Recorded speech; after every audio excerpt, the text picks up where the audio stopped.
I've kind of been on an AR glasses kick in the last year because they pair so nicely with gaming handhelds. So when Rokid asked if I wanted to try out their new Rokid Max 2s, I said, hell yeah, brother. And quick disclosure, while they did send these over for review, Rokid has no control over what I say in the video, and I won't be making any changes to anything I say unless I get something factually wrong.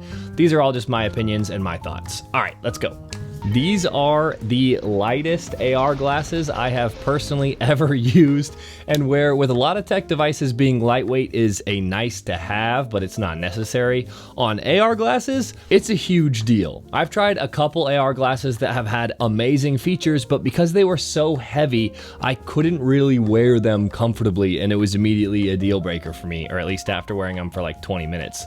The Rokids only weigh 75 grams and combine their low weight with this slight squeeze that's coming from the glasses arms. You can see it see how it goes in like that? It's kind of squeezing the side of your head just a little bit.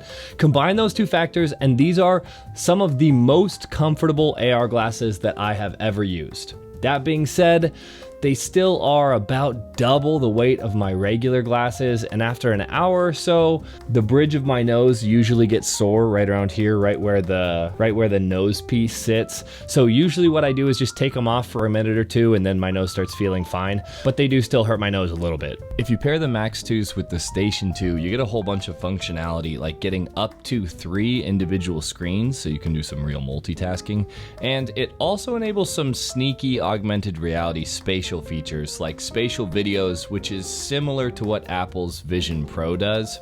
Rokid has been doing innovative stuff like that, which is why they've regularly won a bunch of awards at shows like CES for the past few years. That being said, my favorite way to use these AR glasses, and well, pretty much every AR glasses, is laying down in bed. The ergonomics of being able to lay down in bed and rest the Steam Deck or Switch in your lap is top tier. That's one of my favorite parts about AR glasses as a whole, is being able to have the screen wherever it's the most ergonomic to you, because they are strapped to your face. And I'm telling you, it might be the laziest gamer thing possible, but still, laying down in your bed and being able to just stare at the ceiling is peak ergonomics. And once you've tasted it, you can't go back. And check this out, you can have up to 3 screens displayed, so right now I've got my file browser in the middle while I'm scrolling Reddit on the right and checking ESPN on the left, all at the same time. Some AR glasses you can't use while lying on a pillow because the pillow pushes the arms of the glasses, but that doesn't happen with these. The arms don't get in the way, and because the Type-C cable is angled, it also doesn't get in the way. And that brings me to another great feature these glasses have, which is myopia adjustment, aka you got bad eyes, they've got built-in lenses. If you wear glasses, you don't need to use any special lens inserts with the Rokid Max 2s. They can correct up to -6D, not 60, which is really nice actually. My eyes are actually worse than that. I'm at -6.5. I know, I am actually blind, but I wear contacts, so these still work great for me. But let's talk about the screens themselves. They're dual 1200p micro OLED panels, which is just 1080p, but 16 by 10 instead of 16 by 9, which I love, and that's the same aspect ratio as the Steam Deck. And OLEDs make a huge difference compared to LCDs in AR glasses, because LCDs, when you have a bright black screen, you can see the edge of the bright black screen. On an OLED, you can't. So the screen looks a whole lot more natural, and the edge just kind of fades into the side of the screen and into the background, and you don't really notice it. They have 600 nits of perceived brightness. I always use the blackout curtains, aka the lens covers. I don't know why people want to see the stuff behind the screen, but you do you, baby boo. That being said, reflections coming from below and the sides of the glasses are still a problem, and if you're going to use them outside or by a bright window, that reflection is going to come in. And while the lens covers can totally black out where the screens are, because the glasses still sit so relatively far from your face, there's going to be a lot of light still coming in like this, still coming in from the side and the bottom. I didn't have any problem seeing the screen when I was using them by a window, but they still definitely get reflections, and that makes the overall viewing experience a bit worse. But if you have a handheld like a Steam Deck or ROG Ally X, that's where the Max 2s shine, and it is by far my favorite way to use them. The 120Hz panels make gaming super smooth and responsive, and the panels have 106% sRGB coverage, so the colors look fantastic.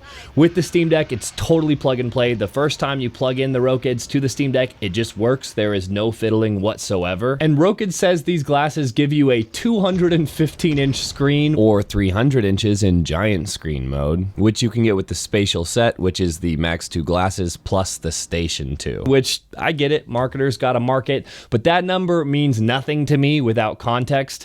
In my experience, the screen of the glasses takes up almost exactly the same field of view as my 32-inch monitor at an arm's distance. Hopefully that helps, and hopefully it's more useful than 215 inches. One problem I do have with the displays is that the corners are slightly fuzzy for me. I tried fixing this with the myopia adjustment, and I tried also messing with the interpupillary distance in settings, but I couldn't get the fuzziness to go away. It could just be a me thing because I do have an astigmatism in one eye, and I read a bunch of other reviews, and most people don't have this issue, but I still wanted to mention it because it still was my experience. Oh, and one pretty big bummer for me is that the Max 2s don't work with the Switch 2. As far as I can tell, this isn't Rokid's fault. It's actually Nintendo who are being really frustrating and not actually using the standard display output despite using a normal Type-C port to force people to use their own dock. Pretty lame move, Nintendo. Regardless, I couldn't get the glasses to work with the Switch 2. They did work seamlessly, however, with my MacBook, my iPhone, my Steam Deck, and every other handheld I used it with, and they default to mirroring the display. This is actually one of my favorite ways to use the glasses, by just plugging them into my phone. Then I can watch YouTube, Netflix, whatever I want, but just on a massive display. And if you didn't want to use your phone for whatever reason, you can also get the Rokid Station, which I've got right here, which is basically just a portable Android TV with a few AR tricks up its sleeve. And okay, I gotta say, just right off the rip, I absolutely love this form factor. It feels almost exactly like an original iPhone, and it actually makes me wish that phones were still this small. Here's what it looks like compared to my regular phone. The weight, the metal housing, the curves, it just feels really nice to hold. And after using it for a bit, I wish I could just have this as my phone instead of my bigger iPhone shape. It's just really nice.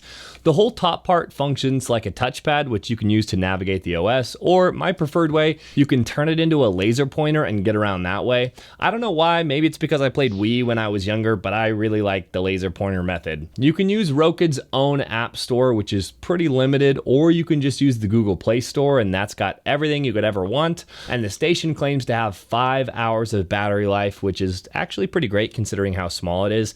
And you can charge it at the same time as you're using it because there are 2 Type-C ports. Anyway, when it comes to watching TV on these things, the speakers are built into the arms of the glasses, and they sound pretty good for what they are. That being said, they lack bass, and if you play them at max volume, which you might want to do if you're at an airport or something because they're just little tiny speakers, then the people who are sitting next to you will be able to hear whatever you're listening to. So I'd recommend just using a pair of Bluetooth headphones, which you can pair easily. If you are wanting to travel with them, which I assume you're going to want to, then we gotta talk about the travel case. They do come with a case in the box, which is great, but this thing is massive. It's much larger than the other AR glasses I've used, and while it is a hard case, it feels like it's going to be safe, and I'm confident that the glasses aren't going to get crushed in my backpack.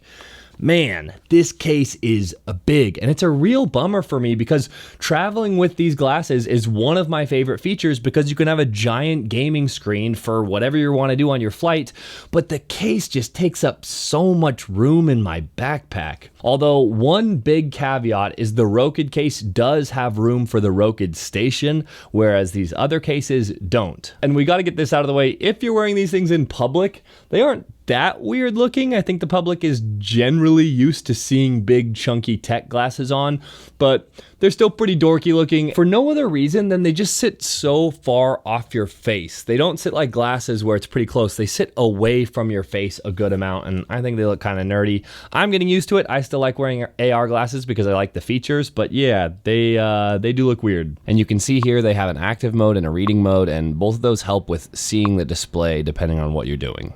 But one nice thing about having them sit that far off your face is that the middle of the glasses, which is where the chips and the components are, that gets warm to the touch, but I never really notice it because they're not touching your skin. If you can see right here, it's getting close to my eyebrow line, but it doesn't actually touch my eyebrow line, so I don't really notice the warmth. They support up to 3 app windows simultaneously so that you can have an immersive multi-screen experience. They have wide, ultra wide, and narrow aspect ratios, depending on what task you're doing.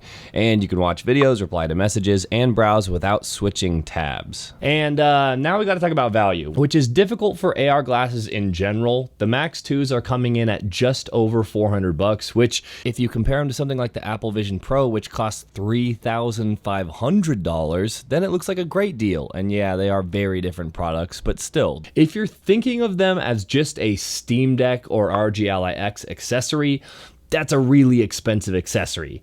That being said, AR glasses fix one of my biggest issues with handheld gaming, which is that handhelds have small screens because they're handhelds, and they do it in an incredibly portable way. Sure, you can get one of those portable external monitors. I've got one, but they just aren't that portable, and it's still a pretty small screen. So for the right person, this is a giant screen for a relatively portable form factor, and I think these really could be the perfect tool to fit into some people's lives. These glasses have been the lightest and most comfortable AR glasses I've ever used, which is a huge deal when it comes to AR glasses, and would probably make them a go-to for me if it wasn't for the blurry edges and the lack of stabilization when I'm gaming. The blurry edges might be because of my astigmatism, so I can't really fault Rokid for that. That's my own eye's fault. But the lack of stabilization when gaming is a missing feature, at least in my book. You can lock the display in place when you're using them with the station, but not when you're using it with a handheld like the Steam Deck. That being said, the micro OLED screens are awesome. The 120 Hz displays are great for gaming. The color accuracy is top notch. So, you know, it's a trade-off.